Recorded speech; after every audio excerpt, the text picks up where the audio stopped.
Welcome to the OnLux education video for the wrist wrap.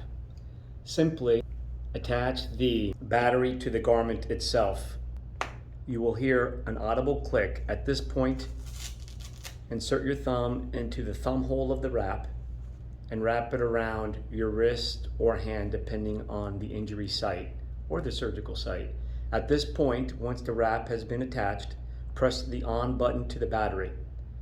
You will hear an audible click and the light therapy will commence. The treatment cycle will run for 5 minutes. At this point, the battery will turn itself off.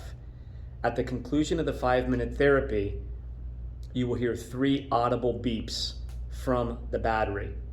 You can remove the garment at this time.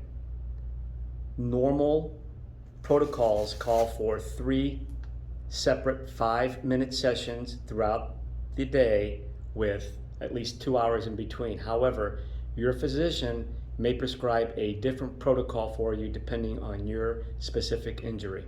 Thank you.